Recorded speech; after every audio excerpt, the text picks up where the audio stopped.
Emmanuel Wallerstein, thank you very much for being with us today, sir. So exactly 2 years ago, you told RT that the real economic crash is still a couple of years down the line. Is it with us right now? No, it's a year or two still down the line, but it's very clearly coming. Well, who is the biggest trouble at this point? The United States, the European Union, or just the rest of the world? Actually, everybody's in trouble, but the United States is clearly in trouble. The European Union is in trouble. I think it's in less trouble than the United States, but it's in trouble. But I think also that the so-called newly emerging countries, or the emergent countries, Brazil, India, China, are also in trouble. So I don't see anybody who isn't in trouble. So like you're saying, the global financial system is clearly broken. What is wrong with the modern capitalism? Oh, that's a very long story. But I mean, modern capitalism has, in my view, but that's a long story, reached the end of its rope. And it cannot survive as a system. And what we are seeing is the structural crisis of the system. So the structural crisis goes on for a long time. It really started, in my view, more or less in the 1970s. It will go on for another 20, 30, 40 years. It's not a crisis of a year or of a short moment. It's a major structural unfolding of a system, and we're in transition to another system. And in fact, the real political struggle that's going on in the world, though most people refuse to recognize it, is not about capitalism, should we have it or should we not have it, but what should replace it. And that, of course, you can have two very different kinds of views on what should replace it. What's your view? Well, I would like a more relatively democratic, more relatively egalitarian world. That's one view. We've never had that in the history of the world. It's possible.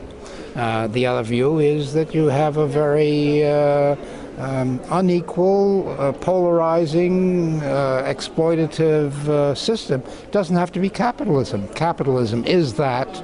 But you can do that in many other ways, some of which may be far worse than capitalism. So that's the way I see the political struggle. That's technically called a bifurcation of a system. So the bifurcation of the capitalism system is directly linked to the economic chaos. Yes, its roots are in many ways the impossibility of continuing the basic principle of capitalism, which is ceaseless accumulation of capital. And that's the whole point of capitalism as a system, and it's worked in some ways marvelously well for 500 years. It's been an extremely successful system in what it has tried to do, but it has undone itself, as all systems do. But is it dangerous, all this social, economic, yes, and it's political enormously shaking? dangerous. Okay, what are the pros and cons? If you mean, is it dangerous to you and to me? Yes, it's extremely dangerous to you and to me. In fact, in one of my books, I called it Hell on Earth. It's a system in which everything is relatively, in short term, unpredictable. And people cannot live with unpredictability in the short run. We can live with unpredictability in the long run. We can adjust to that. But if you don't know what's going to happen the next day or the next year, then you don't know what to do. And you get paralyzed. And that's basically what we're seeing in the world economy right now, is a paralysis. Nobody's investing, really, because they're not sure that 3 years from now they'll get their money back. So when you're not sure in 3 years from now you'll get your money back, you don't invest. And if you don't invest, that makes the situation even worse. But people don't feel they don't have much choice. And they're right, they don't have too much choice. The options are few. Like you said, we are in this shaking process, and it's not a question of pros and cons. We have no choice but to be in it. But do you see a way out? Well, no, it's not a question of a way out. What happens in a bifurcation, at some point, the thing tilts. And we get into a new, relatively stable situation. The crisis is over. We're in a new system. But we don't know which one it will be. It's very optimistic in the sense that it matters what you and I do in a way that in the normal workings of a system, it doesn't matter. In the normal workings of the system, right, you put a lot of energy in and everything in the end comes back. Look, we're in Russia. There was something called the Russian Revolution, right? In 1917, there was a revolution. It was an enormous social effort, right? Incredible numbers of people put energy into it, trying to support it in X and Y way. They did incredible things. And in the end, 80 years later, you see, where is Russia in relative to where it was in 1913? In many ways, it's back to where it was, or not that far from where it was. Same thing could be said of the French Revolution, enormous social effort, and after 50 years, were they more than a sort of ripple on a continuous line of change within their country. So what does that say about that, the importance of the personal choice that you're talking about, that you and me Well, the point make? is, the situation changes when you get into the structural crisis. Instead of a lot of effort making small amount of change, basically, a little effort can make an enormous amount of change because the whole thing is so unstable, so volatile, that every little effort pushes it in one direction or another. So I sometimes say this is the historicization of the old Greek philosophical distinction between determinism and free will. When the system is relatively stable, it's a relatively determinist system in which we have relatively little free play. But when it's unstable, when it's going into structural crisis, free will comes into the picture. That is to say, your action and my action really matter in a way that they didn't for 500 years.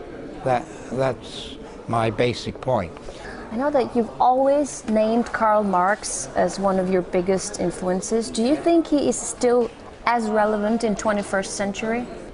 Well, look, Karl Marx was a great thinker of the 19th century. He had all the virtues of his insights and all the limitations of being a man of the 19th century. One of his great limitations was that he was too much of a classical economist, and he was too much of a determinist, and he didn't see the fact that systems. He did see that systems come to an end, but he thought they came to an end as a result of a sort of process of conscious revolution. And I'm suggesting they come to an end because of internal contradictions, and everyone is a prisoner of their time. There's no question of that. So he's a prisoner of the fact that he was a 19th century thinker. I'm a prisoner of the fact that I'm a 20th century thinker. Now 21st century thinker. Well, I know, but I was formed. I mean, I was born in 1930. I lived 70 years in the 20th century.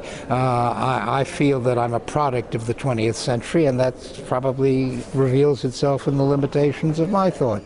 How much and in what ways do those two centuries differ that you've transited to, from 20th to 21st? Are they really that different? Well, I think, yes. I think the real turning point was circa 1970. First of all, that was the World Revolution of 1968, a not unimportant event.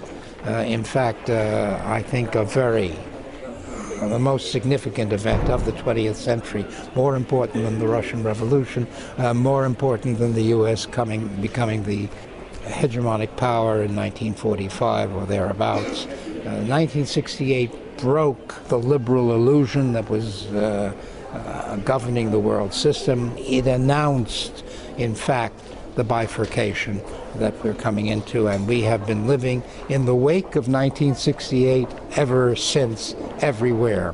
Well, you're saying ever since then we've been living on the brink of 68. Does that have anything to do with the fact that People often say for the last 2 decades, world has become more violent and there is more violence. I think what it is a sense of discomfort, perhaps not measuring the actual reality of discomfort, but there's no question people were relatively calm about violence in 1950s or 60s in a way that they're not calm about it today. Everybody is fearful, and in many ways they have right to be fearful. But you would still think that with all the progress in technology and with the fact that we like to think we're more civilized, there will be no more wars.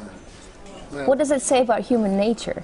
It says about human nature that people are ready to be violent under many, many circumstances. And are we more civilized? I don't know that we're more civilized. That's a kind of dubious concept, in fact. First of all, the civilized cause more trouble than the non-civilized. The civilized try to destroy the barbarians. It's not the barbarians who try to destroy the civilized. The civilized define the barbarians. The others are the barbarians. We are the civilized. Is this what we're seeing right now? West trying to teach the barbarians all around the world? Yeah, we've been seeing that for 500 years. Emmanuel Wallerstein, thank you very much for this interview.